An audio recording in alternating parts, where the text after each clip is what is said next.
at 7:02 p.m. almost exactly. This is a work session, an informal session where we determine, we learn and we determine what items will be on the agenda next week for the legislative session. And so since it's a more informal meeting, then I'm just going to say, are there any changes needed to the agenda?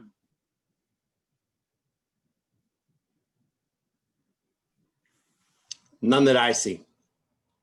And hearing none from anybody else, I'm going to say that we move on to the first item on the agenda, which is a presentation from Delegate Alonzo T. Washington, co-chair of the Prince George's County Police Reform Task Force, and a couple of others. And he's going to tell us what's going on in the legislature right now with state houses right now with police reform. Alonzo, good to see you. Are you here?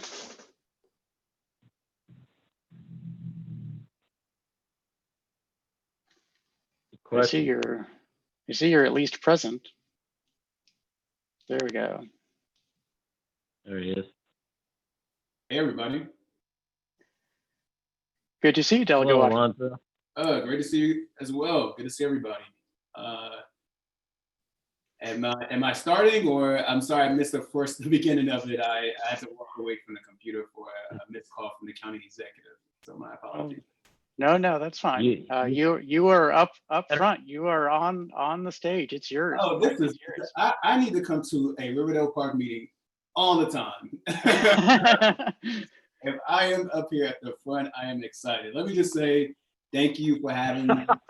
I'm really appreciative of this opportunity to speak in front of you all. I think most of you know me by now, but for the folks at home, I am Alonzo Washington. I am your state delegate. I represent you in the 22nd Legislative District in Maryland.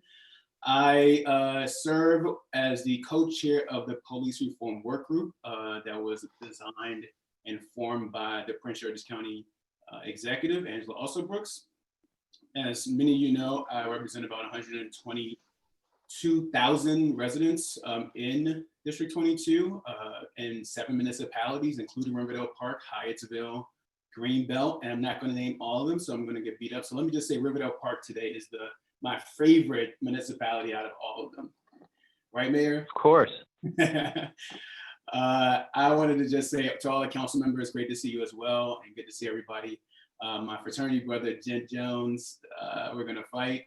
You know why, but good to see you as always. As many of you know, there's been an overwhelming call for meaningful police reform across the country, and specifically here in Prince George's County, following the tragic deaths of William Green, Leonard Shand, and others. The calls for change have grown exponentially over the past few years.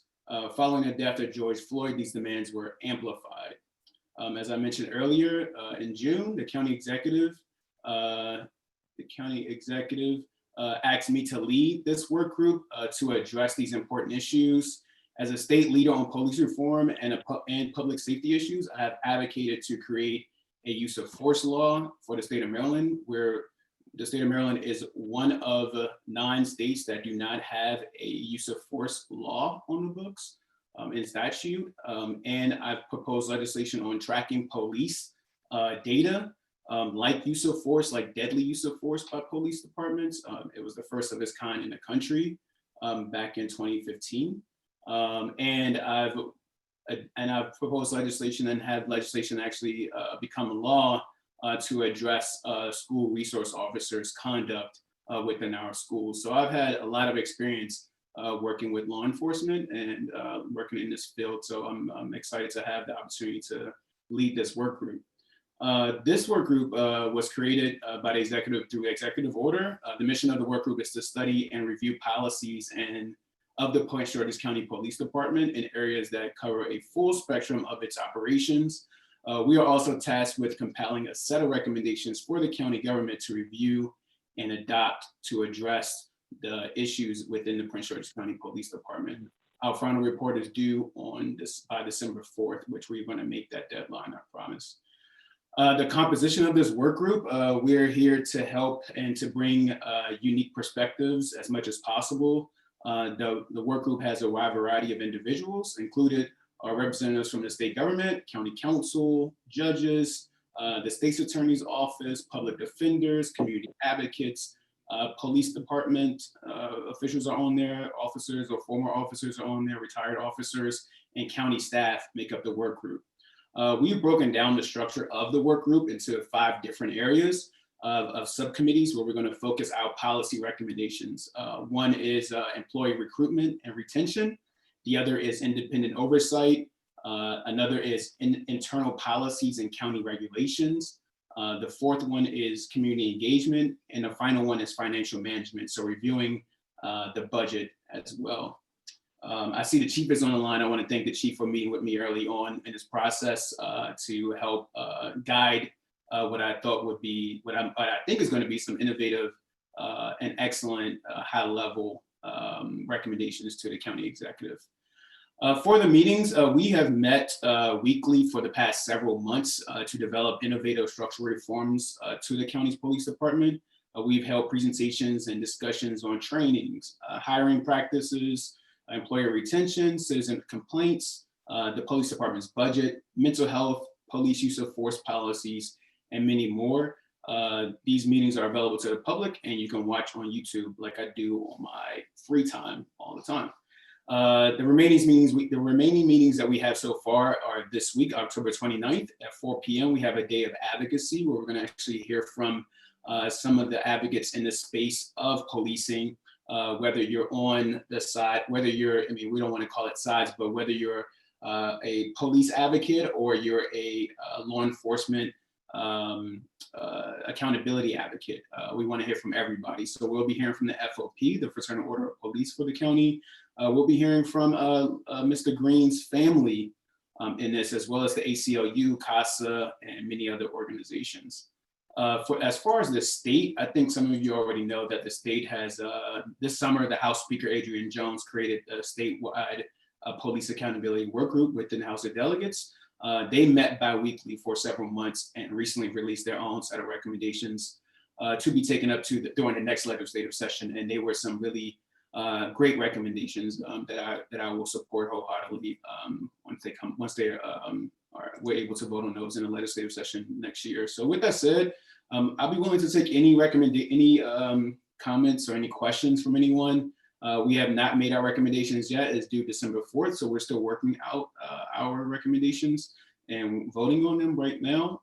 And I literally just got off a call with them, which is why I'm also a little tardy to this meeting. So I do apologize, but great to see everyone. And I look forward to the discussion today. Thank you, Alonzo. Can you sort of give us a, I assume you know what's in the recommendation from the statewide panel. Can you tell us some of the proposals that are going to be in front of the legislature in the spring? Sure, yes, I can do that. Yeah, no problem. I can talk about what some of the things that they've done, which was repealing the LEOBR, complete repeal of LEOBR, the Law Enforcement Bill of Rights was one of the recommendations. Another one was to establish a duty to intervene on the part of law enforcement agents who witness excessive force beyond what is objectively reasonable. Another recommendation was requiring all police departments to deploy body-worn cameras by January 1, 2025. And agencies are to submit annual reports to the General Assembly regarding body cameras acquisition. The next one is require each police department in Maryland to have a written policy stating that officers can use objectively reasonable force should the situation warranted. Excuse me, that was written all wrong. Another one is order every law enforcement agency to have a written policy that states officers should exhaust every avenue to de-escalate conflict before force is employed. Another was requiring supervising officers to respond to the scene when a law enforcement agent has used physical force that results in the injury or death of a civilian. Another was direct each department to have a written policy requiring supervisory review of use of force incidents. Let's see if I can get to some good ones. We prohibit the use of tow codes. We ban shooting at moving vehicles unless they are being used as a weapon. Another is require law enforcement to participate in less lethal force training. They made recommendations to end the use of no-knock warrants unless the officer has demonstrated that they have attempted to employ less risky methods or that they may be in danger. Another one, and I'm gonna stop here, would be to prohibit agencies from hiring officers who were fired or resigned while under investigation for misconduct. And I know another one that I said that was going to be the last one, but another one was to make sure that we have a database for officers that a database within Maryland that would have officers who have used use of force that would transfer to different departments within the state. So there will be a database for that as well. So with that, I'll take any additional questions, but there are several, I mean, there are about 20, there were 12 different full recommendations, but there were recommendations within those recommendations. But I think these are all very comprehensive and, to me, fair. And I really think that they've went on the right side of the issues here. So I fully support all of these recommendations. So we had our own little discussion of internal policies back in June, just within the department, the town, and we have a lot of these are already here, which I'm glad to be able to report to you that we've already implemented, already have these in policy locally, and so that's that. I'm glad to see that. So I'm going to hand the floor over to the rest of the council and to members of the public to ask you questions. So does anyone wish to ask Delegate Washington some questions? Mr. Mayor, if I may. Of course. First, a suggestion, that being forwarding to Delegate Washington a copy of the code amendment we passed in June that you had just talked about, so be more familiar with it. And my question for Delegate Washington is, among those things that you mentioned, is there discussion in a way to alleviate for police departments the unofficial roles that they take as first line of social care in terms of dealing on calls where they're coming out and they're finding a person who may be essentially, afflicted by certain mental disorder or physical limitations, in the sense that they would be able to have someone, say, from social services, be able to assist them. And is there talk within this group regarding additional funding to help bolster social services throughout the state? So let me speak to the county first, and because we have taken mental health seriously in the work group that I lead, or that I'm leading, and we have been reviewing mobile crisis units throughout the state and throughout the country of the best practices for those. We're going to make a recommendation on what that mobile crisis unit should look like and how robust it should be. As you know, Leonard Shand was murdered in the city of Hydesville, but multiple agencies around the county, around in the area, actually responding to that, and a mobile crisis unit never responded, and that's unfortunate. And they were never called. Actually, let me just say that they were never called for someone who we all know has had a history of mental health issues for a long time. The mobile crisis unit in the county was never even reached out to or called at the time.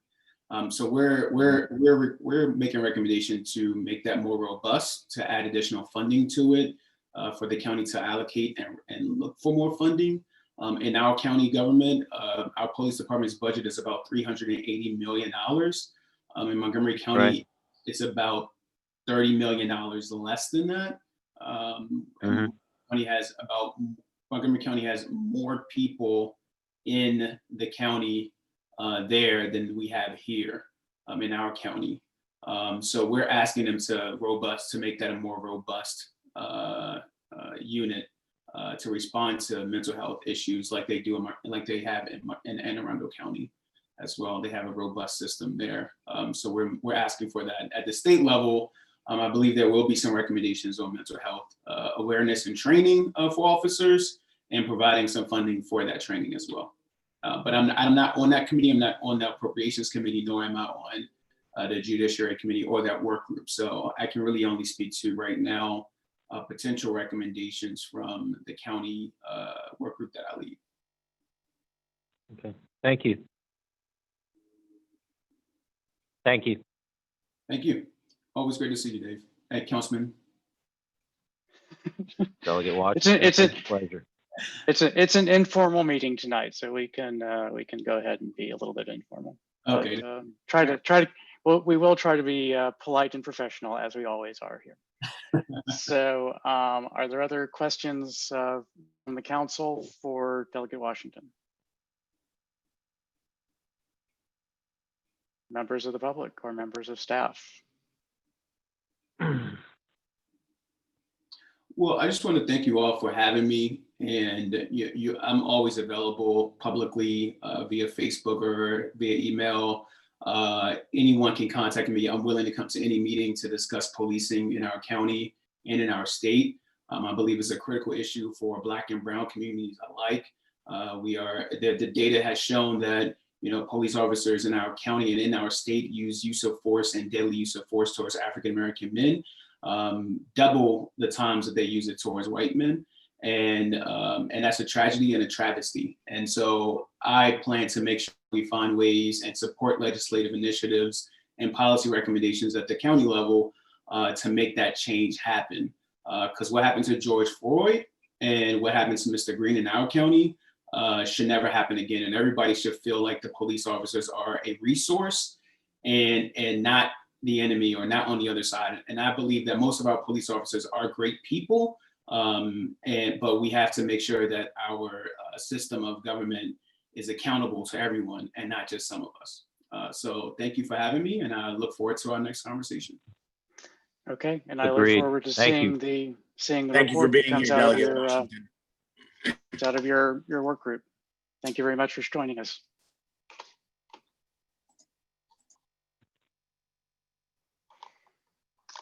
Okay, very interesting. I think the report is going to be very interesting. He said December 4th, so I guess that'll be before our meeting, so we should have it in hand by then. Yeah. Okay, looks like I'm up next for the mayor's report. I'm going to give a very short one, a few things that I think need to be discussed before next week's meeting. First of all, voting. Early voting is happening, started today.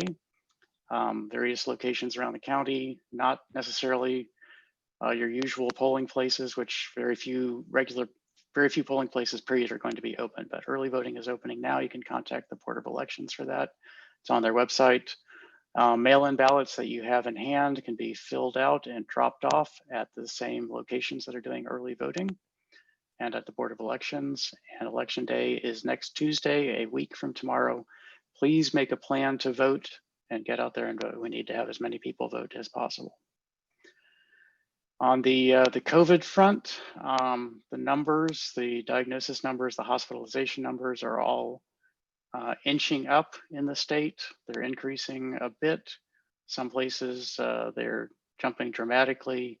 I'm happy to report that both in Prince George's County and in 20737, they are stable, they're flat. I wish they were going down, but I will take stable as better than the alternative and better than what's going on statewide. So just want to remind everyone to stay safe, wear a mask, wash your hands, stay distant. All of these are good for preventing transmission and keeping the virus down. The Mixed Use Town Center Local Design Review Committee will have a special meeting this Wednesday. Usually we would meet next Wednesday.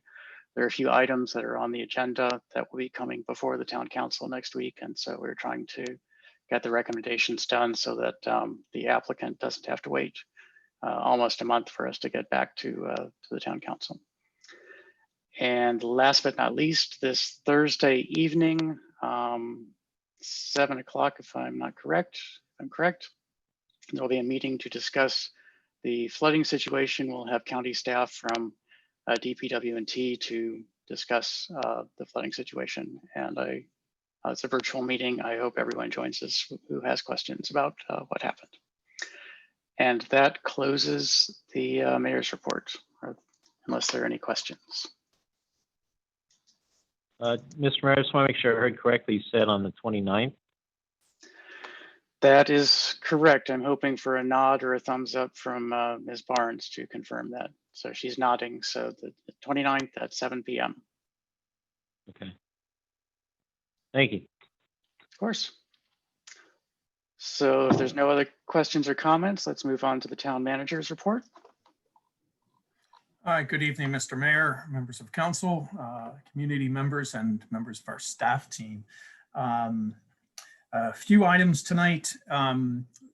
Construction began today on the Field of Dreams sidewalk project. We might have a delay as they were excavating. They found an unrecorded pipe, a pipe that was not recorded on any drawings.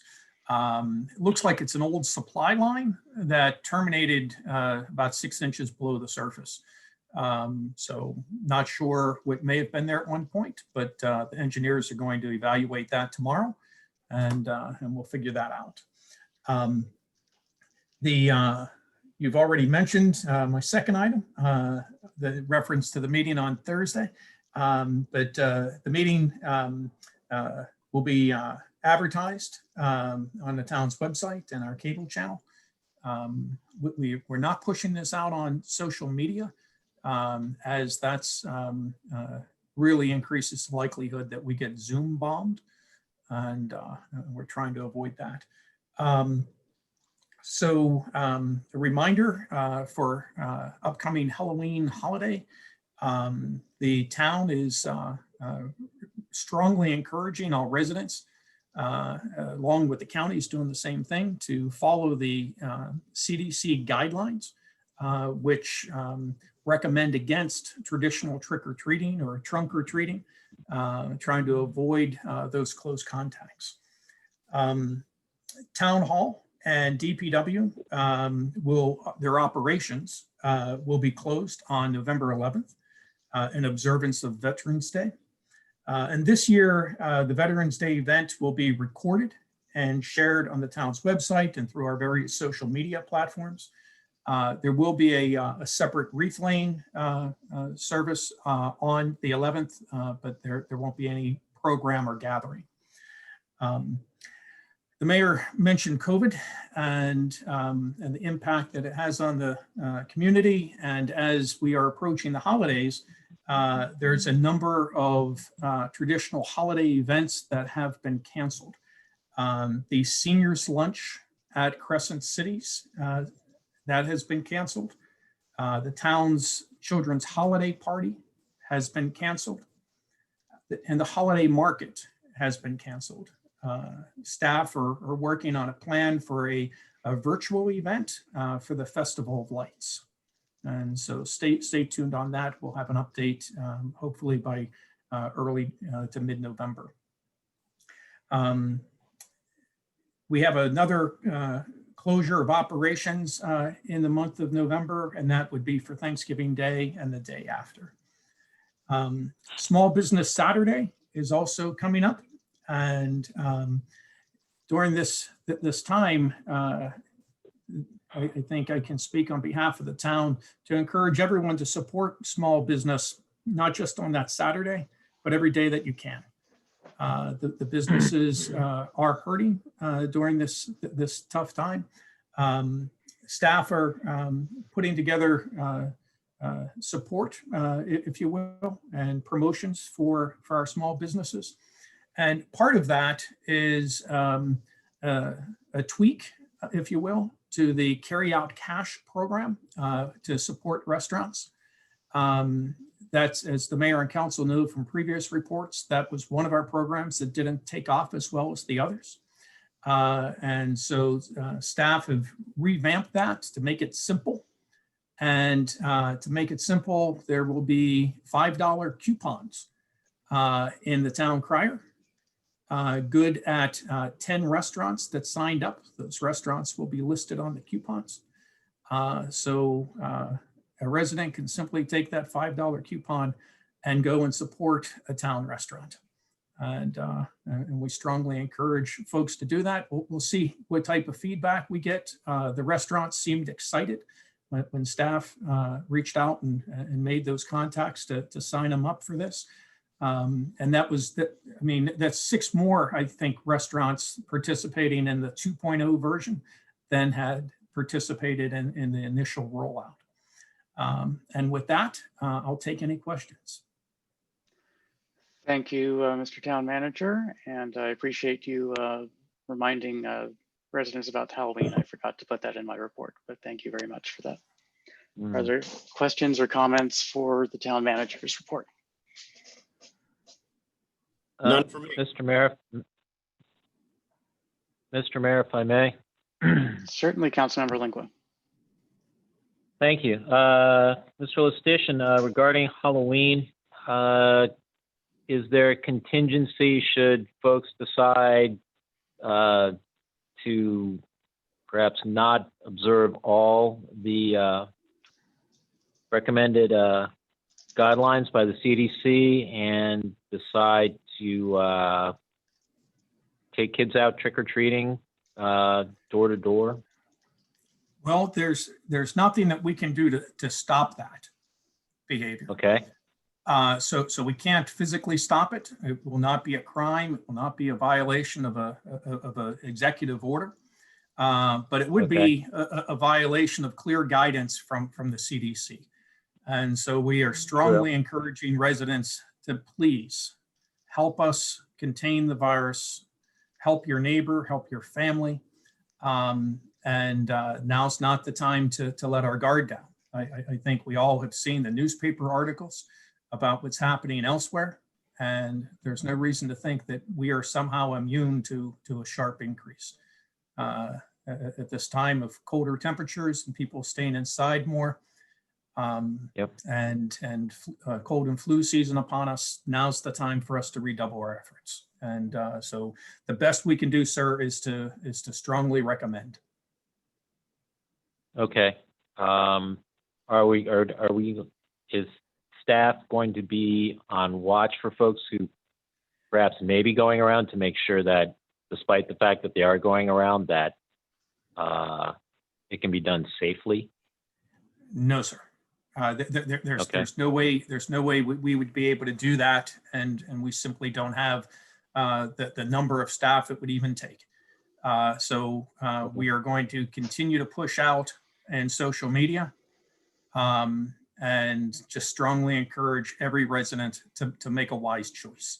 One thing that and I will say this, one thing that we've done on the staff level, I'm not sure if I've mentioned it in my last report, and that is the town has sponsored, and we're offering it through our or packaging it, if you will, as from the police department, and that is candy is being added to the food giveaway this Thursday, and Ms. Barnes, if you could share a little bit more on that. So we're trying to give something as an alternative, and by doing it this way, there's not any additional touch, if you will. Someone would come pick up their regular food, and there would be candy inside. Ms. Barnes, could you share more? Certainly.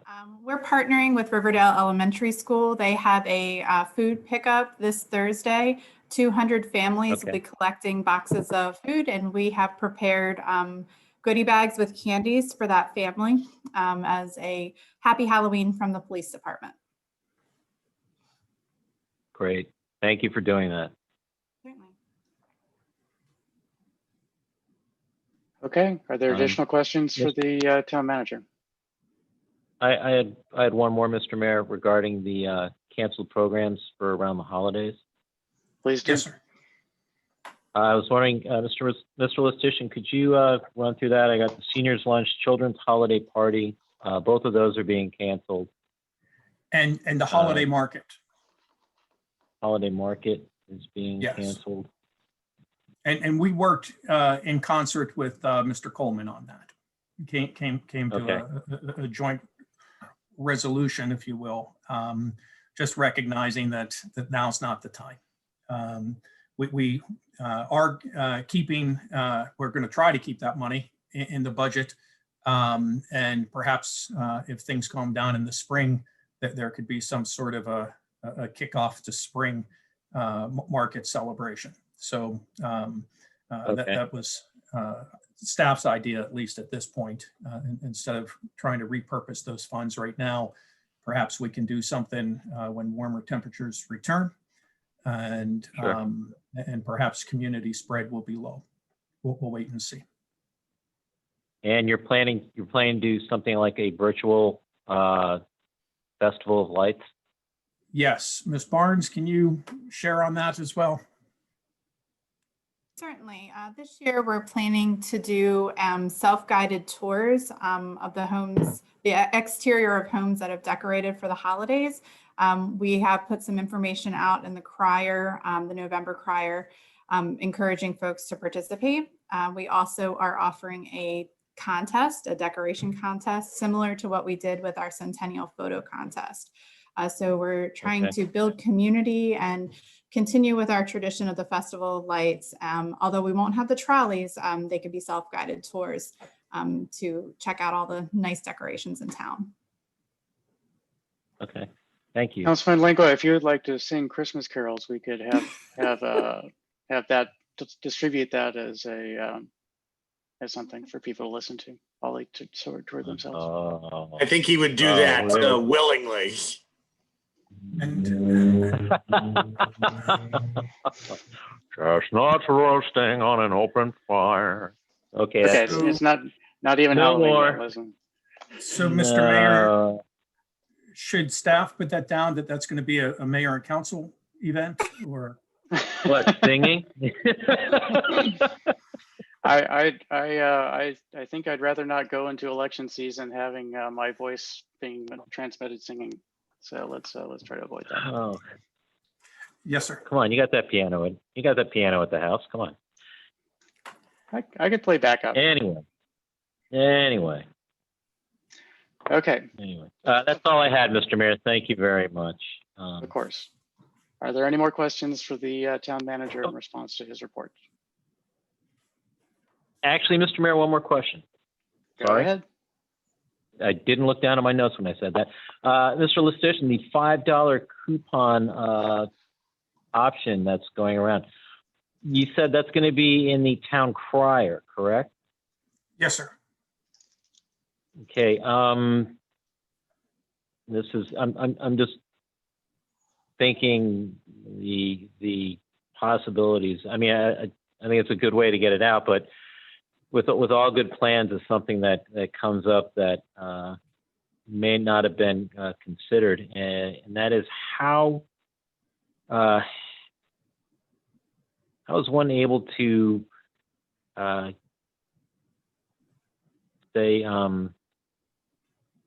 authenticate these $5 coupons without them being reduplicated? I think we have thought about lots of those issues, sir. Okay. So it's limited to one per household, and we're implementing Okay. a reporting system. Might someone duplicate and take advantage of this? Yes. The same as someone may duplicate and Sure. take advantage of any type program. Okay. Our total exposure here is about $10,000. Okay. The coupons expire at the end of the month. Okay. If we, or the end of November, if we, November. yes. So if we see that we had a whole bunch at one establishment or something, and it seems that they're not writing their current or their correct address, then that's something we can take into account. But I think you're always going to have some risk. Mr. Shelton, did you have anything that you'd like to add to that? The thing I wanted to add was that the town crier is not printed on copier paper. So in order to make a duplicate, you need to find some premium paper with a glossy finish. And I think that you would Okay. need to copy quite a few for it to be worth your while after buying that. And okay, and the participating businesses will be familiar with that paper stock, correct? Yes. Okay, great. Thank you. Okay, are there any more questions for the town manager from public, members of council, anyone? Okay, let's move on to council committee and board reports. Has Councilmember Dixon arrived? I don't see her in the list. So let's move on to Councilmember Foe. Good evening, everybody. I'm just going to repeat a couple of points that already have been mentioned. Make sure that if you haven't already, that you do go out and vote. Encourage others to vote as well. I've been doing that in my classroom, and I've been doing it without supporting any specific candidate. I remember as a 16, 17, 18-year-old, it was a social studies teacher and a basketball coach, Mr. John Dixon, who had and still has the exact opposite political beliefs that I did. But he still sat down with me, filled out the paperwork with me.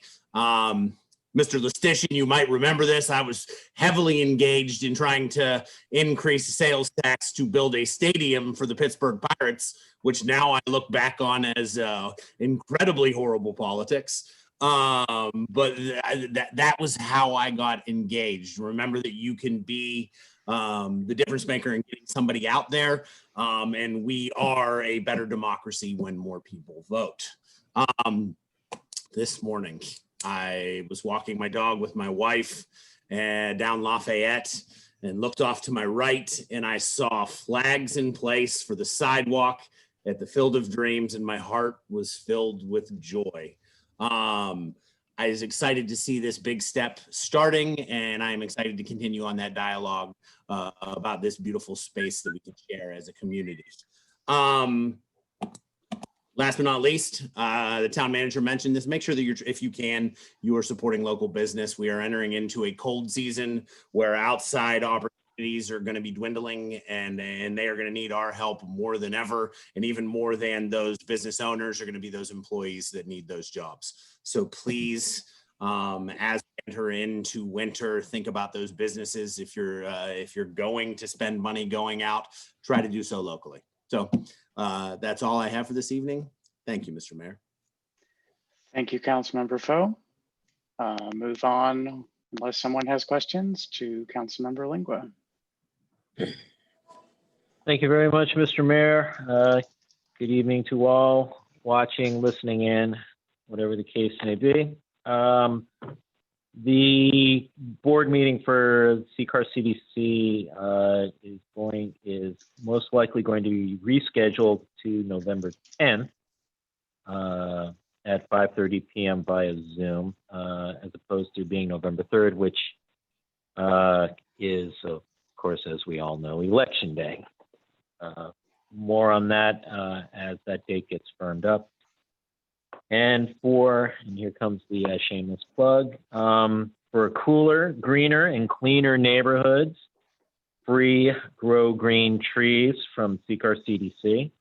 And if folks want to find out more, you can go to CCAR CDC, that's CKARCDC.org/community resources. Free trees. And as I said the other day, to borrow from Yorma Kaukonen, if it ain't free, it ain't we. That being CCAR and the greater Riverdale area.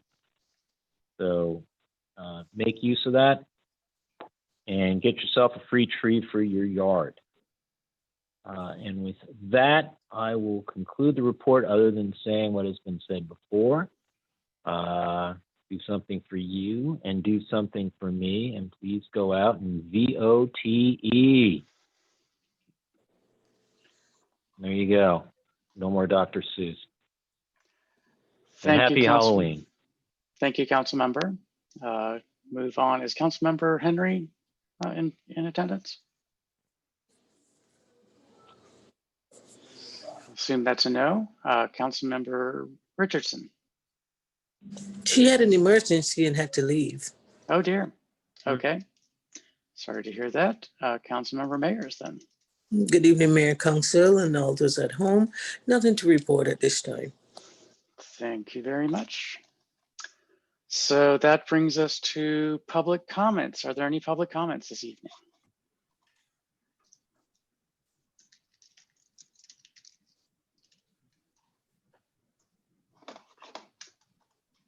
Ten, 9, 8, 7. Dr. Drew is unmuted. Okay, I'm not hearing anything, so I'm going to move on to work session discussion items. If anyone from the public has comments, you can of course come in towards the end of the meeting and discuss them then. Item number 1, fiscal year 2021 revenue analysis. Mr. Good evening, Jones. Mayor and Council. I will be covering the revenue comparison finance report. This is going to cover the current fiscal year FY 2021, as well as the 3 previous fiscal years, in an effort to show you guys exactly where we're at for this current fiscal year and where we are in comparison to the fiscal years before. So this report is similar to the ones that I presented in the past work sessions. It's going to cover the local taxes, licenses and permits, the administrative fees, fines and forfeitures, as well as the community safety programs, which covers the speed camera revenue. So for the current fiscal year, we our total local taxes are in at $4,160,000. In comparison to the previous years, we're actually in really good shape. We have brought in more revenue than both the FY 2020 year, 2019, and as well as the fiscal 2018 year. For our personal property tax, we are a little bit higher there. We're at $569,000. Of that amount, we've collected most of it. We only have $149,000 worth of receivables for that particular category. Our real estate taxes are up. We're at $3,387,000, which is higher than what we brought in at this time period last year for fiscal 2020. However, we're a little bit short from the year before that. In fiscal 2019, we were at $3,436,000. Our local income taxes are a little bit higher as well. We're at $157,000, and the year before that, we were at $105,000. For our operating tax, we brought in $45,000. At this point last year, we actually only brought in $9.49. Reason for that is we actually didn't book that revenue in the previous fiscal year until January. 2019 and 2018, we were actually significantly higher, but that was because of the Potomac Electric for both of those fiscal years that we received that revenue in October. So that explains the variance there. So yes, for local taxes overall, we're in good shape. We've brought in more than we've brought in the previous 3 years for that particular category. For licenses and permits, we're at 181,000. In comparison to the previous fiscal year, we were at 161. So we're in good shape there. We're up about 20,000 more than we were in the previous year at this time. For administrative fees, which includes municipal infractions and abatement charges, we're at $600. Last year, we were at 225. For fines and forfeitures, our total figure that we brought in is $12,725. Last fiscal year, we were at 21,000. So we're a little bit lower for the fines and forfeitures. This consists of vehicle impounds and parking citations. And we're thinking maybe that is attributed to COVID with, less vehicles being impounded and less parking citations there. However, for one thing to mention about the next category is, which is community safety programs. This consists of our speed camera revenue. We're actually much higher, and we do think that that's attributed to less people on the road and more speeding violations, because we're at $200,899 at this point, where last year we were just at 104,000. So we've seen an increase there for our Safe Speed for Students program. We're catching more speeders, and we've been bringing in more revenue there. So overall, for our total income, we're at $4,561,000. In comparison to the previous fiscal year at this time, we were at $4,039,000. So even with COVID and all of the the unexpected events that have occurred this year, we are in a pretty good place with our revenue, and we do like where we're at. And that concludes the revenue comparison.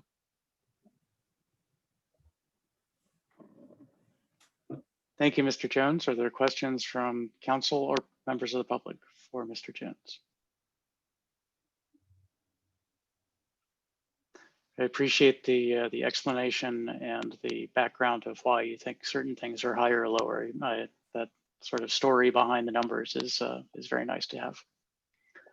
Sure, thank you. Okay, there are no questions, and let's move on to item 2, the CARES Act funding update. Mr. Chelton? Good evening, Mayor and Council. And just to summarize, or just to review, in May, the town received notification from Prince George's County that we were eligible for $441,000 for reimbursement on COVID-related costs.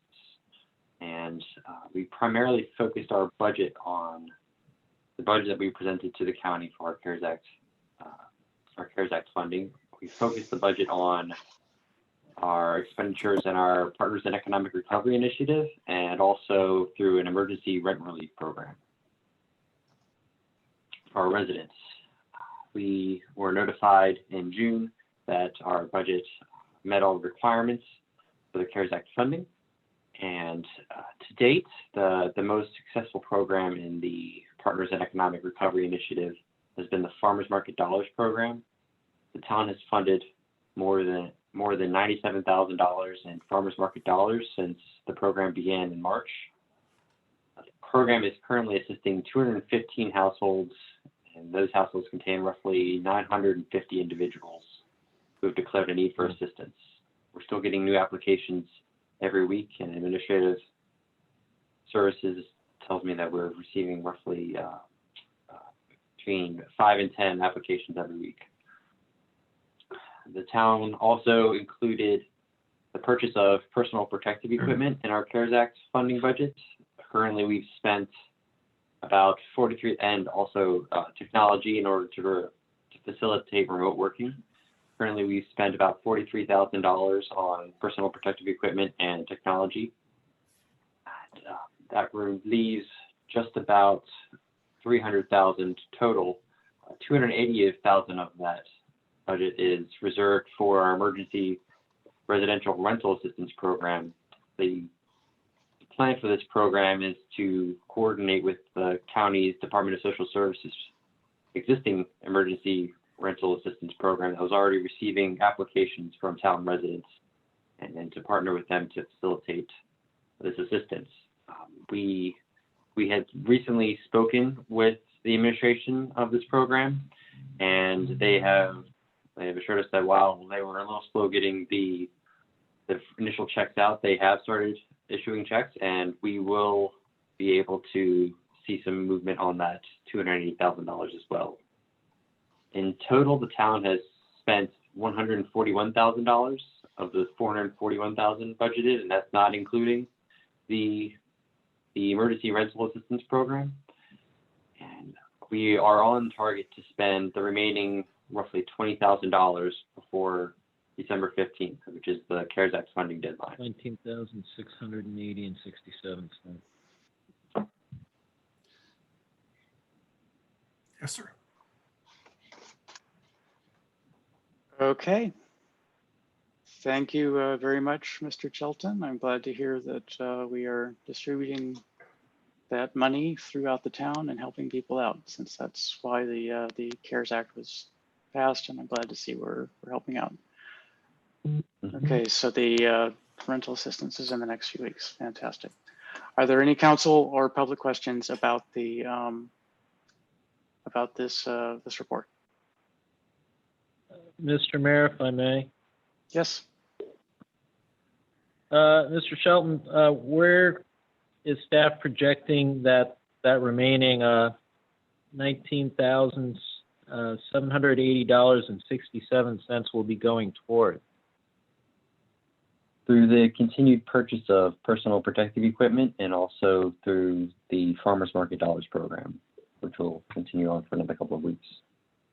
Okay. Is that seen as being a 50-50 split, 60-40? I would say that the majority of it would probably be focused on the Farmers Market Dollars program. Okay. Maybe 60% of it on the Farmers Market Dollar program. Okay. Right. That's all I have, Mr. Mayor. Thank you. Thank you. Okay, let's go on to item 3, unless there are other questions or comments on that report. Item 3 is ordinance 2020-OR-14, establishing school zones and maximum speed limits town-wide. And Mr. Mayor, I'll take this. It's on the agenda tonight to just if the mayor or council or any members of the community had any comments.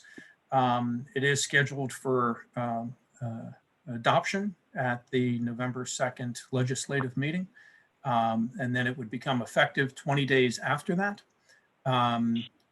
Staff have anticipating that this is going to go through. We've already figured out where signs would be posted and sign requirements, things of that nature.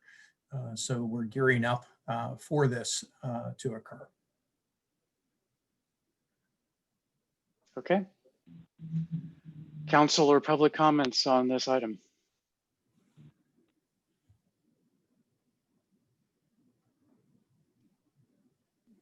Hearing none, let's move on. Mr. Mayor, actually. Yes, sir. The one thing I noticed on the list of the 7 school zones being established is the omission of College Park Academy. I was wondering if the town manager could offer, not only for the council's curiosity, but for any of the publics who might be wondering about this. Yes, sir. If you look at number 5, it's listed as University of Maryland Discovery District / College Park Academy. Oh, okay. There you go. Helps if I go a little more horizontal than vertical down a list. That's okay. That's okay, sir. Okay. That was just how it came together on the memo. Okay, so because it's the University of Maryland, and that's a obviously a learning institution, that is how that Discovery District is I believe- allowed to be. Go ahead. Yes, sir. And I believe that may already have a designation. So this is like an expansion. I hesitate to call on the chief if he's still on because he's actually on vacation today. Is Assistant Chief Quickson on the line?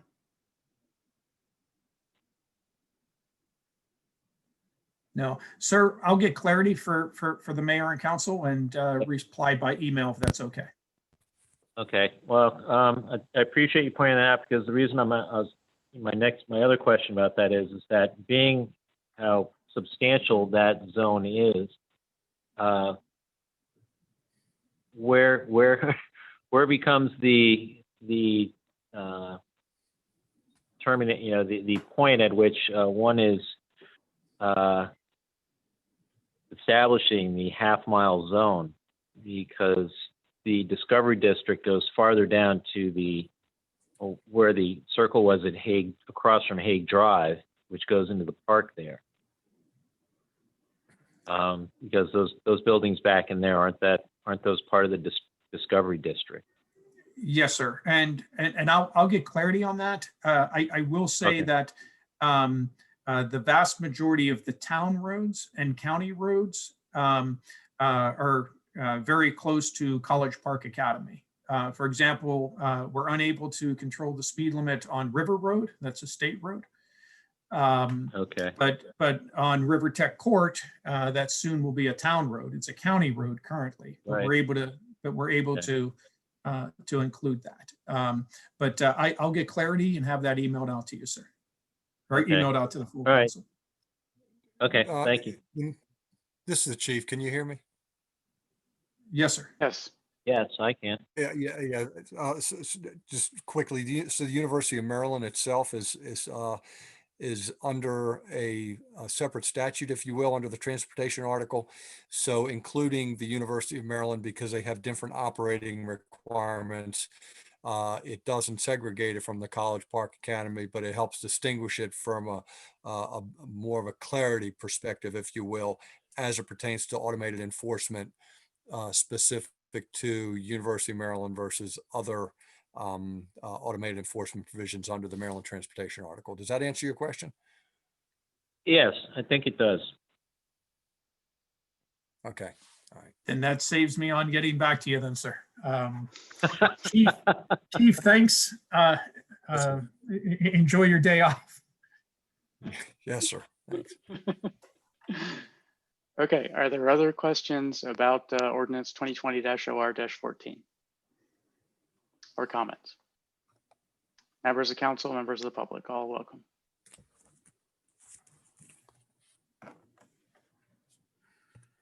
Okay, hearing none. Did I hear a little crackle there? Hearing none, let's move on to item 4, undesignated social concerns fund. Ms. Barnes, can you give an intro to this? Certainly. Good evening, Mayor Thompson and Council. We're here tonight to talk about the FY 2021 undesignated social concerns line item in the budget. Staff is seeking some direction regarding the use of that funding. This year, we increased the undesignated social concerns amount to $10,000. And because of the COVID-19 pandemic, a lot of the members of our community are in great need. So the programs that we have supported in the past are requesting additional assistance to reach more people in our community. And so I outlined a couple of items in our in the cover memo. The first thing that we outlined was the Thanksgiving food baskets. Last year, if you remember, we did partner with the Christian Life Center, and we were able to distribute a certain number, I believe it was like 150 food baskets to families in our community. It was a first come, first serve distribution. In working with Pastor Ben, we have determined that the need is going to be greater this year, and he is hoping to have turkeys for 300 food baskets. So that's doubling what we did last year. So he's seeking additional funds to do that. Last year, we provided $1,300. This year, he's requesting $3,500 to provide turkeys. The second item that's listed on the cover memo is the Operation Warm Coat Drive. This is another program where we partnered with Riverdale Elementary School to provide winter coats for the kids in need. Last year, we were able to provide $2,000 for coats. This year, anticipating a greater need, RES has set the goal to be $8,000. So Operation Warm is similar to a GoFundMe. It's a fundraiser, and so other folks will also be putting money in. And last year, we donated the last remaining amount that they needed, which was the $2,000. The last item I have on the list is our annual toy drive. Each year, over the last several years, we've partnered with Riverdale Elementary to generate a list of families in need in our community. To date, we have 39 families on the list with a total of 71 kids. We anticipate that that's going to grow as time goes on. Thank you, Ms. Barnes. Council members? Comments, thoughts? Members of the public, Mr. for that Mayor. matter? Yes, Councilmember Lingle. Mayor, thank you. Ms. Barnes, is there anything else needed from council or towards any of these programs?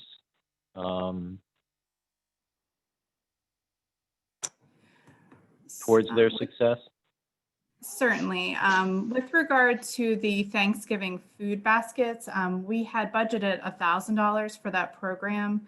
So in order to meet the goal of providing turkeys for the 300 food baskets, we'll need some additional funding for that item.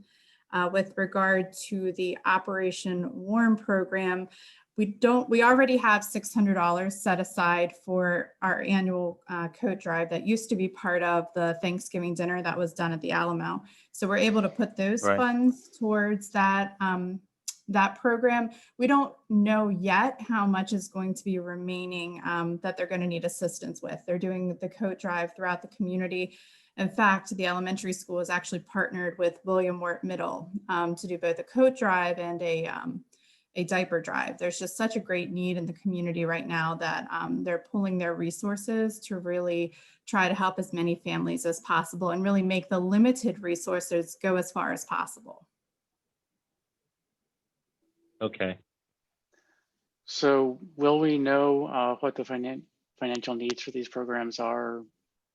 I guess not for several weeks yet. Certainly, and I anticipate that we will see additional requests. We haven't received them yet, but I think as our community partners begin to really evaluate the resources that they have and where the gap is and what they need, I think we're going to have quite a few groups reaching out to us. We always have funding for our annual toy drive. That's a budgeted amount. We just don't know, like this is every year, and Chief can attest to this. We're not sure how many donations will come in through the community or for through the Toys for Tots program. So we're going to start putting those things together now. And every year as well, and I think it's important to note, the staff team gives. Whether it's diverting their $20 gift card that they could get for getting a flu shot, or just writing a check to the town. That's something that happens every year as well. Okay. Okay, so if we allocated money from the undesignated social concerns fund of $2,500 for the Thanksgiving baskets, and that would bring it up to the current request from the Pastor Ben. We could double our donation to the Warm Coat Drive from the previous year. You said we had $600 allocated for that. Is that correct? We did. That was left over from when the Thanksgiving dinner was held at the Alamo. There used to be a coat drive in conjunction with that. Right. So over the years, that has been really transferred to Riverdale Elementary School because they have this established program to provide the coats for directly to the kids in the community. Okay, so if we provided a total of $4,000, that would be an additional 3,400 out of undesignated concerns, bringing it up to 5,900. And I personally think we need to keep at least a couple of $1,000s in there for who knows what's going to happen in the spring. We don't want to deplete the whole thing at just as the new year rolls around. I But that would agree. leave you know, a few $1,000s to go towards the toy drive as needed. So I think that certainly sounds pretty reasonable to me that we could aim for that. Another idea, Mr. Mayor, would be town puts up a portion and then puts out through various channels that we're able to town residents and or businesses for you know, donations to make up the balance, however, of whatever size. Mm-hmm. But sure, but you know, right now we're just trying to decide how to spend what's available and how much of it to spend. And I think I think that right. reaching out to request donations from members of the public and from businesses is of course a great idea as part of that. So I think I've given, you know, sort of sketched out some numbers. Councilmember Mayers, do you have any comments on that, or Councilmember Foe? I'm good, thank you. Okay.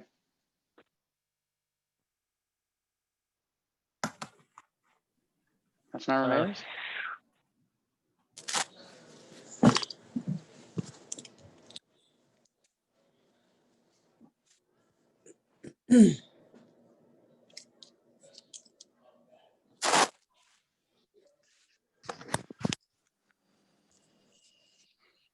Okay, I'm not hearing you, but I'm going to assume that you're at least more or less okay with the allocation that I said.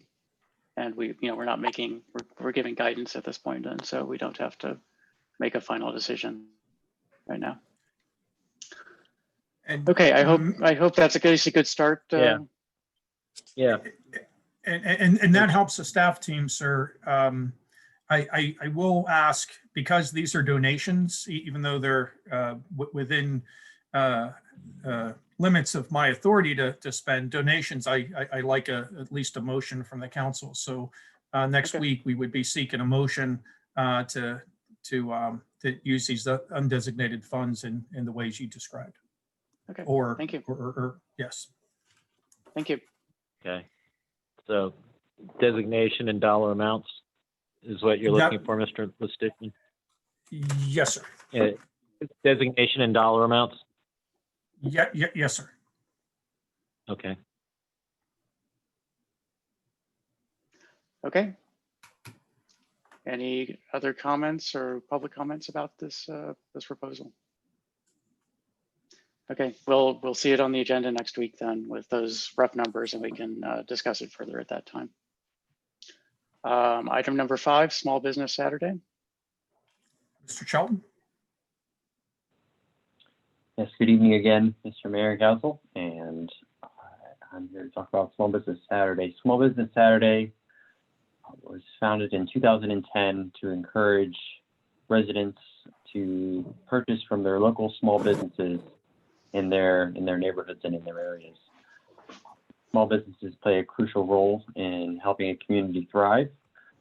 And every year, American Express is kind enough to send digital materials and physical materials to neighborhood champions, anybody who signs up to be able to help small businesses during this time. Oh, I forgot to mention that the Small Business Saturday is on the first Saturday after Thanksgiving, which this year is November 28th. I'll go back to the materials. Some of you may be familiar with some of the pens or the shop small bags, shop small buttons, and things of that nature. In fact, when I wrote this cover memo, the Neighborhood Champion program had not been open for registration yet, but it opened today. And I had applied on behalf of the town to again be a neighborhood champion again this year. So we will again receive digital marketing materials to help our small businesses and promote them, as well as physical materials, although I imagine they might be a little different this year. We briefly talked about the $5 voucher, the Carryout Cash 2.0 system that we are conducting this November, and in conjunction with Small Business Saturday and just Small Business Month in total. We, like the town manager said during his report, we have 10 businesses that were able to get back to us and confirm that they are willing, or they're eager to participate in this program. And we have included a $5 voucher in the town crier, and residents will be able to use that voucher at any of those 10 participating small businesses in town. We're very excited because this will help both the residents be able to purchase more, and then also the small businesses in town as well. Yes, we went over a little bit about the vouchers, but if there are any other questions, I'd be happy to field them now. Any questions or comments from the council or members of the public?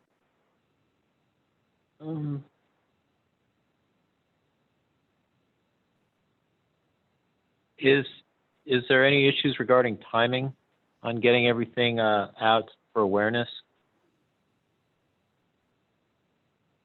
Or is that fairly well established and ready to go? We have done all of the setup so far. We've completed the flyer for the town crier, and we have spoken with all of the businesses that are participating. And so we have done all the legwork now. The last step here is to send out the vouchers and have the residents participate. Okay. Do you ever, oh, I'm sorry, sir. Go ahead. No, please go ahead, Mr. Listish. I was going to ask a follow-up of Mr. Shelton. Can you clarify whether you have everything put together for Small Business Saturday as well in terms of materials? Oh, I'm sorry. Yes, not yet. We are still going to receive materials from the Neighborhood Champion program, and we have other ideas for similar programs as well to help small businesses, but we have not put together everything yet. Okay. It just seems to me that with, you know, essentially Small Business Saturday, literally, you know, just over 30 days away, that you know, we're being able to get folks starting to get aware of it now, and in any way that we can. I mean, I think it's great that it's going to be coming out in the town crier. I just hope that there's, you know, in that same time frame, that there's on the website, Facebook page, Twitter account, town announce, any way that, you know, the word can get out and essentially saturate the community. Probably would be, you know, would be helpful. Yes, I know that we are coordinating with the Office of Administrative Services, and they are beginning their public information campaign on November 1st. So they'll be providing things on social media and on the town website, promoting the programs in Small Business Saturday.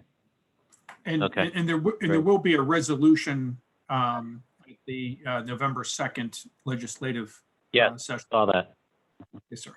I saw that. It's just, I think it's just good to get, you know, all that's going to be happening at the same time, and then, you know, that repetition of the message to help generate cognition and getting folks out to events and to businesses to support them. Absolutely. Okay, are Go there ahead, more Mr. Mayor. questions? Thank you. Any more questions or comments about Small Business Saturday? Okay, let's go on to item 6. Members of the council, I've distributed a resume either late last night or early this morning to the person I plan to appoint. Please reach out to me if you have concerns or comments about the appointment.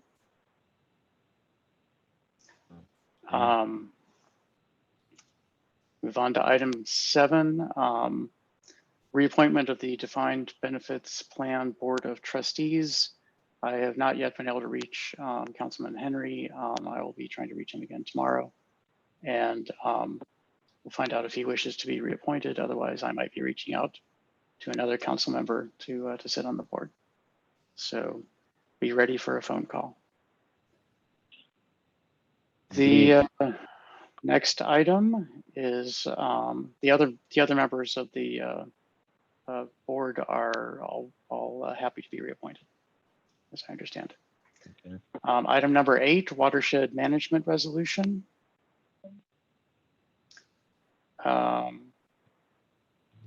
Would the staff like to present? Certainly.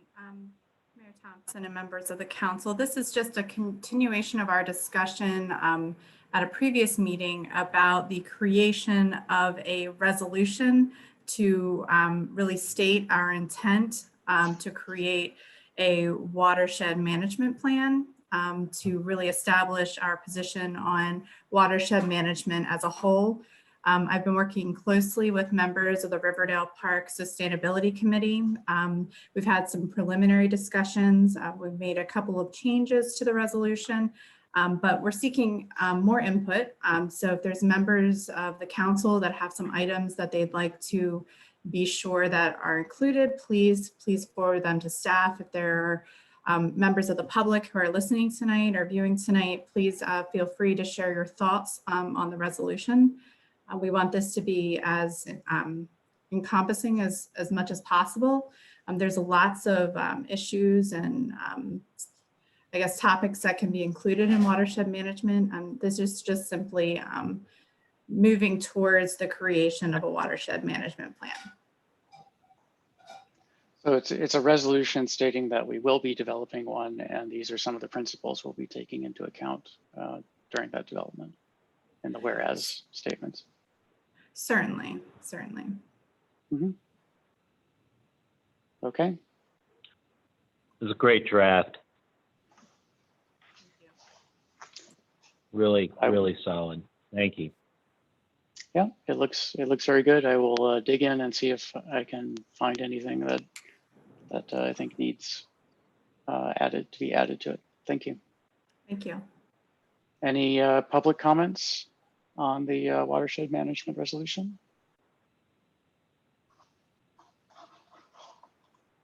Ms. Katz, I see your hand up. I use the raise hand feature. It's the first time I've done it. Forgot it was there. I had to move a window out of the way to see that hand raised up. So. You know, and I had the utmost confidence you were going to look. So you're like that, Mayor. You're very good. It's very comprehensive when you ask for other people. I appreciate that. Well, when you raised your hand, then you jumped up in the list very quickly, and so I saw that motion. That's what happened. I only knew that was the way to the top. I should have definitely started. But I must say, as awesome as you are, Mayor, our staff, maybe just a little awesomer, just a little teeny tiny. Really appreciate just as a member of the Sustainability Committee, I just want to express my gratitude to the staff for collecting all these thoughts together and in really such an elegant way in this proposed resolution here. And I look forward to the council's review of it as well. More eyes, the better. And forward to getting a commitment from the council and the town towards developing this watershed management plan. Thank you. Sure. Thank you, Ms. Katz. Any other public comments or council comments? Okay. Mr. Mayor, actually, if I may. Yes. Thank you. Mr. Mayor, I'd like to ask of Ms. Katz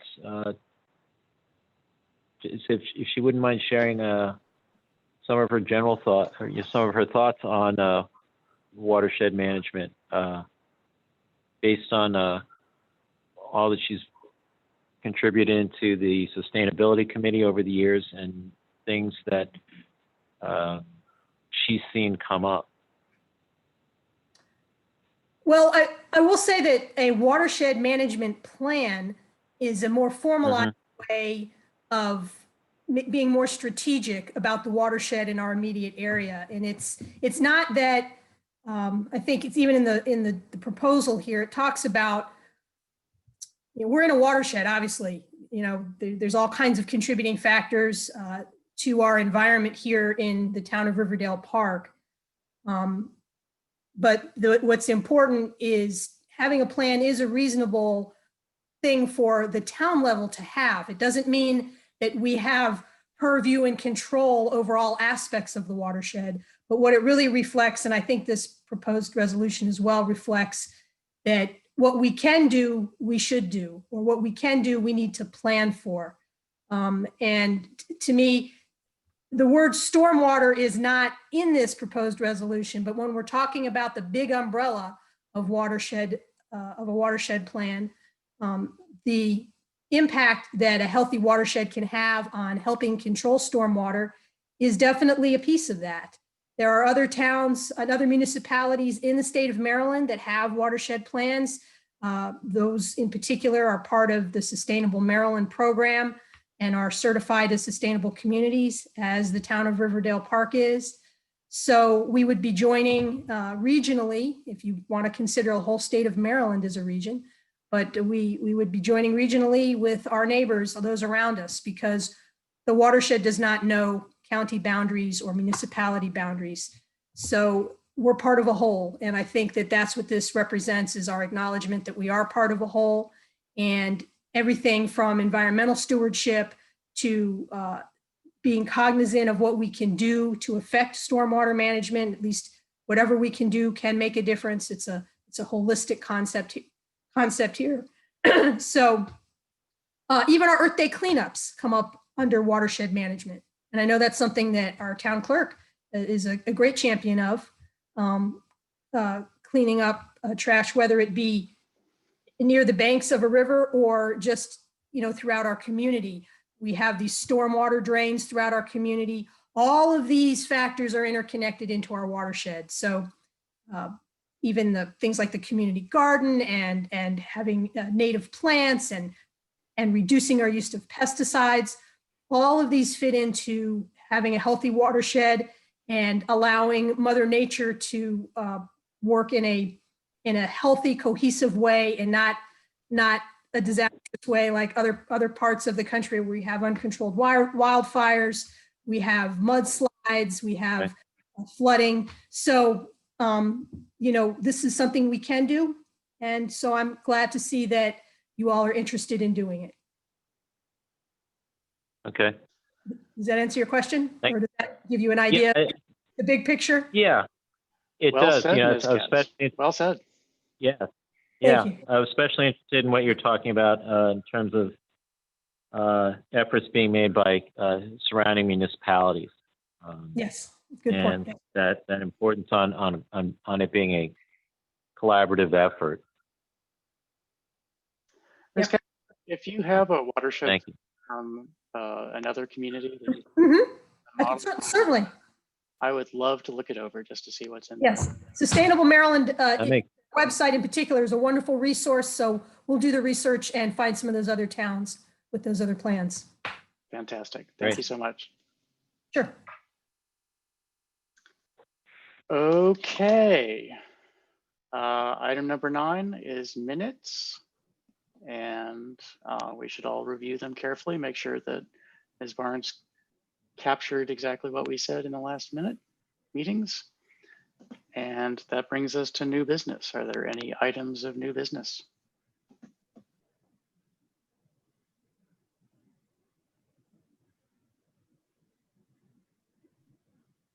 My windows are closed, so there are no crickets to be heard. So are there No, any no. items? Are there any items of unfinished business? Mr. Mayor, if I may, Yes. I I'm in a sense, I wouldn't say it's unfinished business, but it is an ongoing effort. And technically probably would have been more appropriate to bring up during a report. But I was wondering if I could, or the council, not just myself, but the council could get an update on, well, there are projects more related to Ward 3 than anywhere else regarding the outfitting of the drains along Longfellow, Ms. as well Lewis, as sir- the sidewalk installation along 48th Avenue. Good evening, everybody. I can certainly give you an update on the Longfellow project. I would defer to Brian to talk about 48th Avenue in terms of his conversations with the county as to requirements we still have to meet before we're able to move. Okay. That, but I'd want him to take the lead because he might have more current information than I have on that. Brian, then we'll have to get back to the council at the next meeting in terms of where that project is relative to the requirements from the county.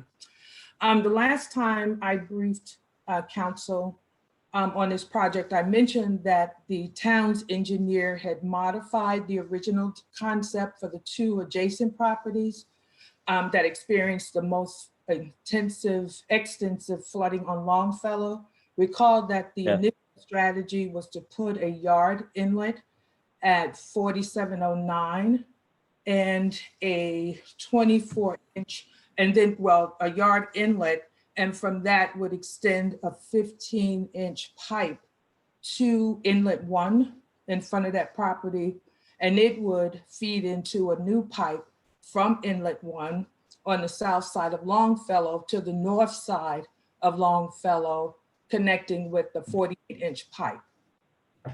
Mm-hmm. So that concept also included a 24-inch gravel diaphragm or gravel filled trench that would allow infiltration that would extend from the yard inlet westward to the adjacent 4705. In response to your comments about coming up with a more effective way to collect stormwater from 4709, the engineer revised the design to include a 24-inch gravel diaphragm running north and south at 4705, connecting with the smaller inlet on that property that would connect to the inlet that runs west to 4709. So think about a U, hard edged U, that would be situated on both properties, draining into the new yard inlet that then is taken to inlet 1 on the south side of Longfellow, and then on across the street to the 48-inch pipe.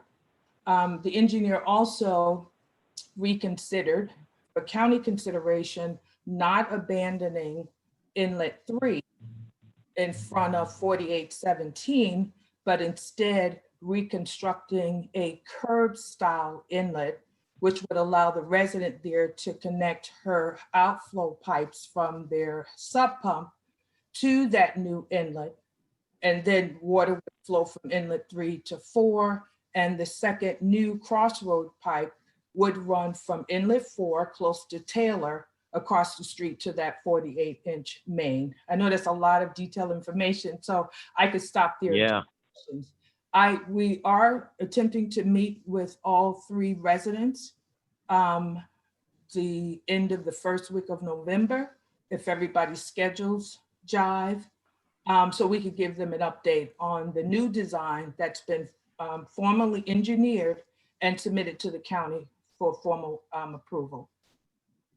Okay. Yeah, I would be, so essentially there are drawings of this now, is that correct? There is, in fact, if I could share my screen, it'll all make Okay. Well, sense. I didn't. I'll be blind to seeing what your screen is. Oh, sorry. But if that's I can something send it to that you can be, if sent to me, that would be great. Okay, I could send it to you now. I don't know if you are able to open it now. Wonderful. Yeah, I could do that, sure. Okay, so I can send it and then share my screen. Great. Wonderful.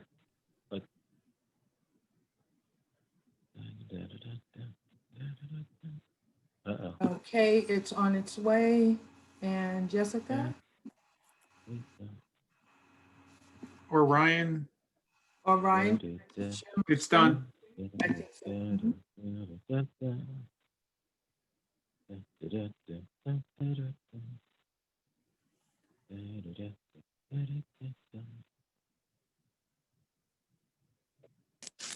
I'm, I'll I'm wait until I'm you can. I am refreshing furiously. Bingo, there we go. Do it enough Okay, times. all right. Could you turn to page C-4, 1? C-41. Is that all right? I'm gonna go with the largest file first. See what we have. There we go. And open sesame. There we go. C-4. 0.1.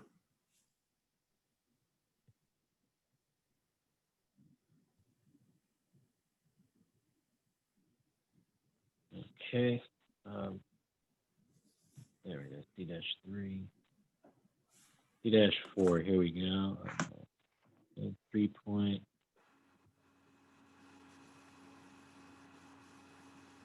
Okay.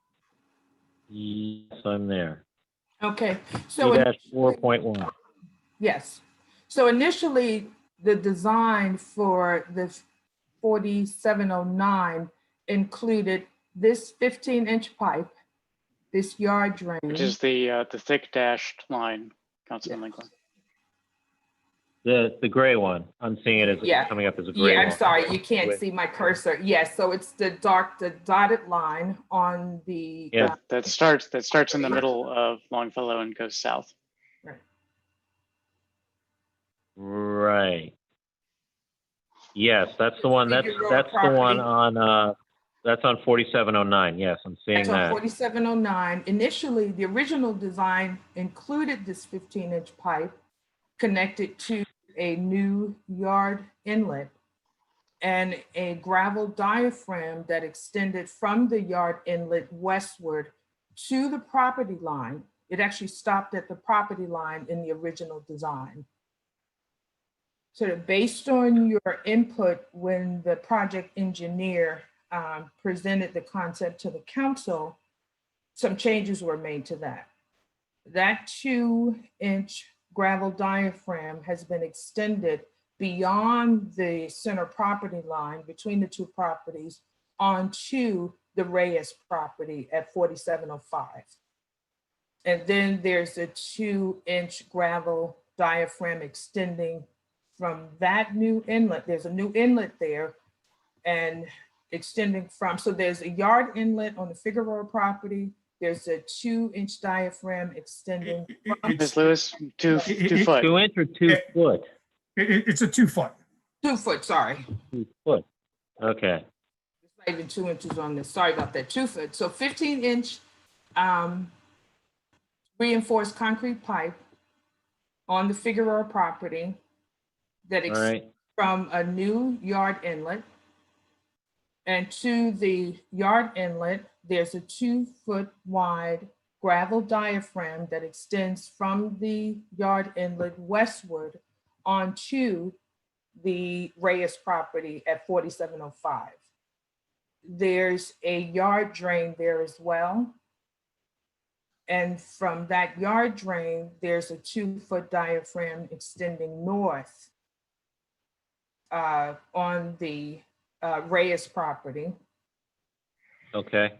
If you see E-1, it's a little shy of that in terms of the extension of that diaphragm. So Okay. beneath the diaphragm is a sort of boomerang shaped dotted line. That's the lowest part of the Reyes property. And so that diaphragm, Yes, I was going, that's It took- 23 feet, and it's situated in an area that's roughly 24 feet, correct? that's right. That's right. So Okay, the diaphragm will do a better job in collecting stormwater from the Reyes property and then carrying it to this new yard drain, to the diaphragm extending between the two properties, to the yard inlet, and then out via the 15-inch pipe to a reconstructed inlet 1 at Longfellow. And then you see a 15-inch pipe extending from the reconstructed inlet 1 across the street to the existing water main. You pointed out as well in that discussion, I'm sorry, you have a question? oh, please, go ahead. You pointed out as well that the 20-foot easement overlapped a corner of the driveway. So Yes, that infrastructure on the Figueroa property was shifted east to avoid the driveway. okay, Easement completely clears the driveway on the Figueroa property. okay, and that's, and the Figueroas, okay, so essentially then for the Figueroas, that's about as far as that driveway is going to be able to go in perpetuity. That's right. Okay, So we'll get their feedback on that. They really didn't have a big concern with where the easement was located initially. okay, It's sufficient clearance to get access to this line for maintenance, but not likely to have caused any damage to the driveway. But Okay. just to avoid even a potentiality of that, all of that infrastructure and the easement was shifted eastward. I think okay. Now, the 24-inch yard drains that are going here now, the one thing I'm noticing is that low point in the property on 4705, that boomerang shaped low point.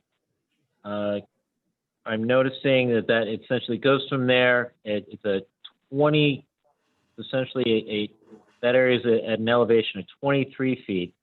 It comes out and it's coming to an area that has an elevation of 24 feet. Am I reading that properly? That's what the ground surface does with the gravel fill Right, diagram. right. Diagram. So this, this gray right-angled line, I take it this is where this is the 2-foot stone diaphragm are these gray lines. Is that correct? Yes, that's right. Okay, that's making a right-angled turn. Is going to, it starts up, comes down into a 23-foot elevation, up again to a 24-foot, and then back down towards a 23-foot. But if that diaphragm is, I believe, buried and it's just collecting is. water. Oh, And it's so the buried. depth of that is shown on, Black dot is an actual drain. yes, yes. There's Okay. a perforated pipe beneath the gravel. Ah. Okay. They have a profile of that in the plan. Trying to understand that all. Yes. Turn to page C6. You'll need to spend some time with that because there's a lot of detail on that page. I've been looking for some good nighttime drawings to survey. Okay, that'll do So it. and these are definitely going to fit the bill. And if you need a larger set of plans, let me know. A larger. Yes. Actually, I'm looking at Town C5 hall. now, and this is C5 is very educational. Yes, C5. Yes. And C6. This is, I love looking at Yeah. stuff like this. Okay. All right. And so we can go on to, excuse me, go on to. Oh, this is awesome. Great. This is exactly what I was hoping to see. something like this. I'm gonna get to.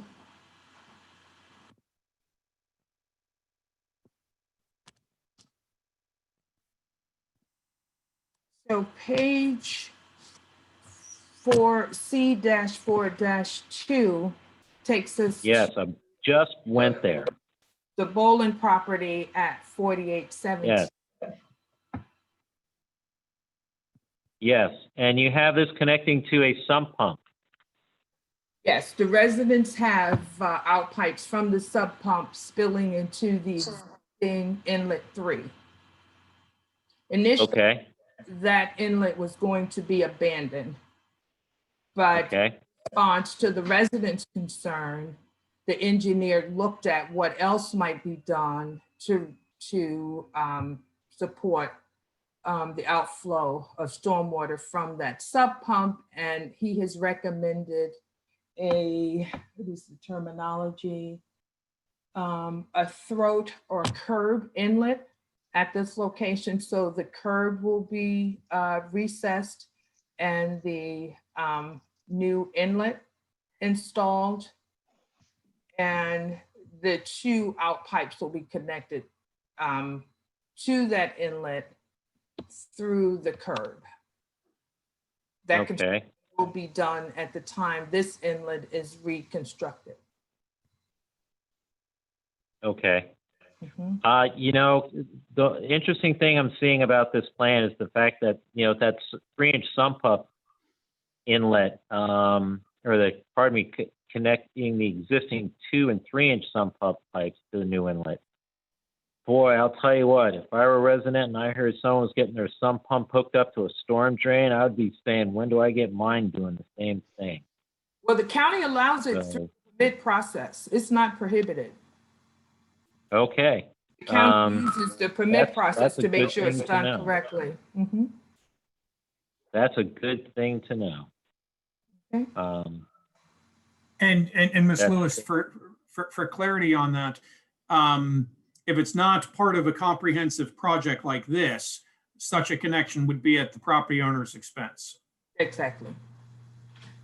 Yeah, I would imagine. But this is interesting. But that's one thing I'm kind of noticing on this plan on C-4.2 is that we have a number of properties that are on Longfellow Street, and then all of a sudden we have a property that's listed on Allison and another one that's listed on Dustin. And I was wondering how it is that there are drawings in DOE that have such addresses. So I'm not following you there. Where are those properties? The I see. 4806 Longfellow property of Daniel D. Duramo and Jessica E. Perry. What page are you on? Still on? This is C-4.2, and it's the north side of Longfellow. Yeah, I think. Yeah, there could be an across error. from the 4817. Yeah, I see it. Yeah. I'm just wondering how it is that they have. I mean, I know it's not exactly I'm related. certain it's an error. Yeah, it's the. You know, It's, details. exactly. I Um, met the engineer the other day in a Zoom meeting, and he identified several, so he'll be cleaning this up. okay, great. But this, the attaching the pipe and all is that's very interesting. And I'm glad that was able to be resolved, and that county made that suggestion. So now,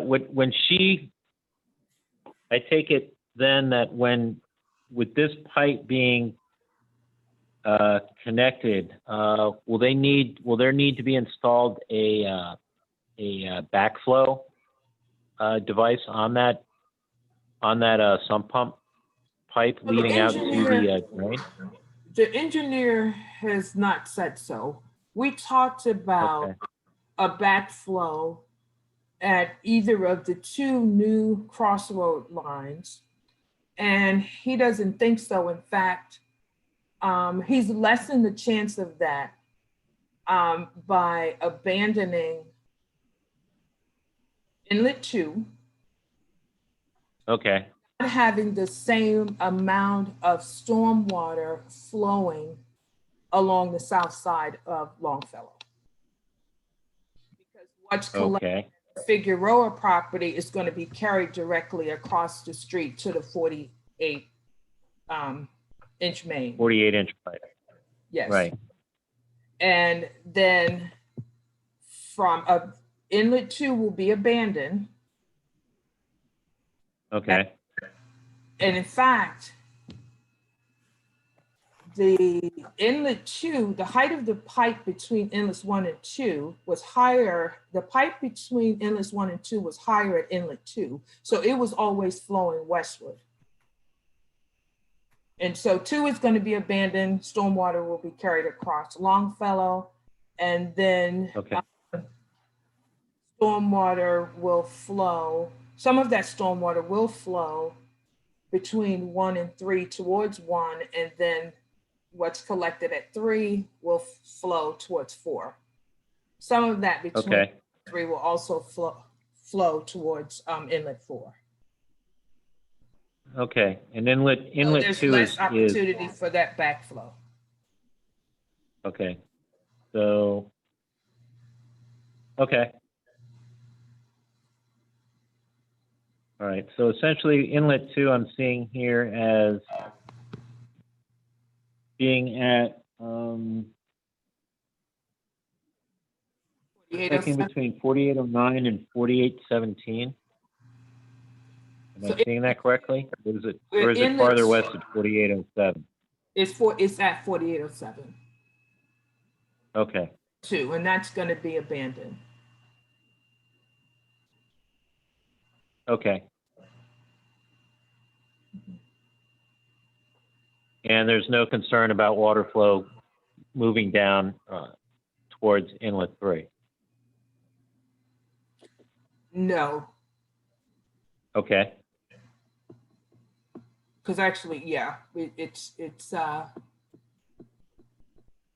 no stormwater is flowing. I correct something I said earlier. No stormwater, the way I understand, is flowing between the new 1 and 3. okay, In fact, that line will be abandoned or filled along okay, with inlet. okay. All right, well, this is great. This is, I love drawings like this to look at and read. If I see anything and have any other questions, it's okay if I can send that to you? Oh, absolutely. Actually, I would invite you to the meeting on the 5th and 6th just to have access to the engineer, both the town. November 5 and 6? The November 5th or 6th, depending on the availability of the residents. And we might Okay, break it up if all 3 residents can't make one of those dates. So I could okay, give you the date that works for all or separately, and you can attend one, and any questions you have, you could address directly to the engineer, and the county staff from Department of the Environment will hopefully be in the meeting as well. okay, and you're looking at what time at having that? At 10 a.m. That works best 10 for a.m. the residents, yes. Okay, I will, I'll mark that on the calendar, talk to some folks at work, and go from there. Okay. I will say, with respect to the 48th Avenue project, if there are no other questions or comments on this project. No, I'm good. This is, thank you for forwarding that. Okay.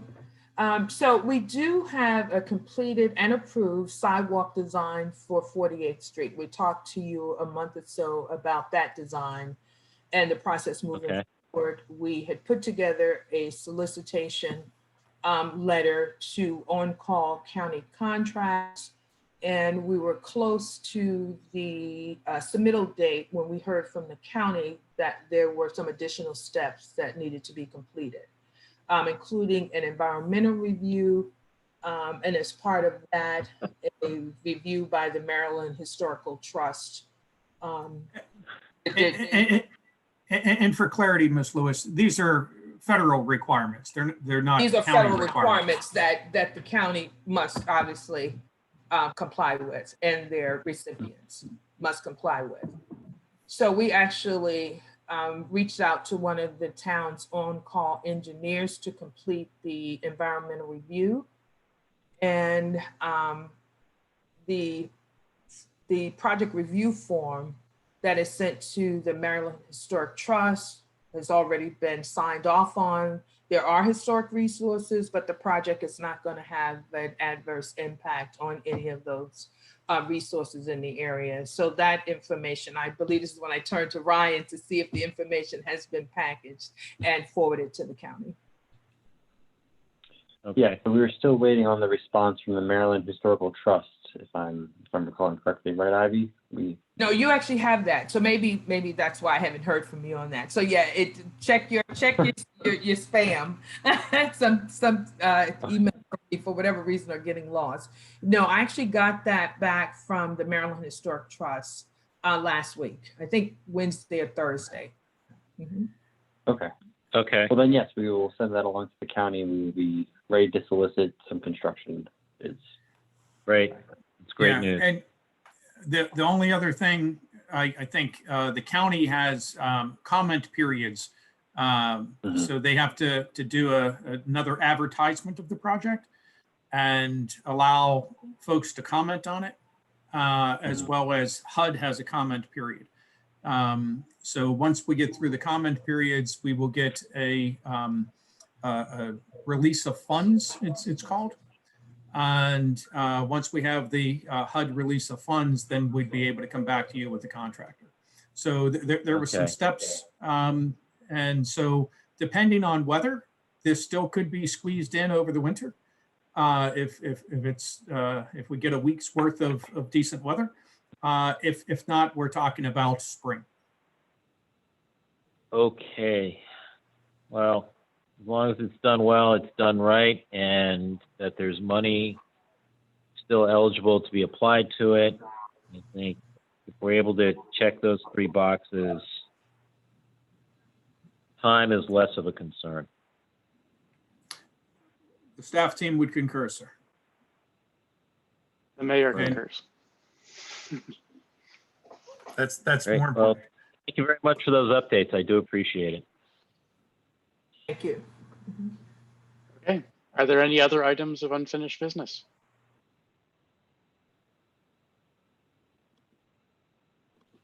Hearing none, let's all shut off our cameras and get back to the other parts of our lives. It was great to see Great. you all. Thank you all. Thank you. Have a great Thank evening, you all very everyone. much. Good evening. Thank you. Have a good evening. Thank you too. Bye. Good night.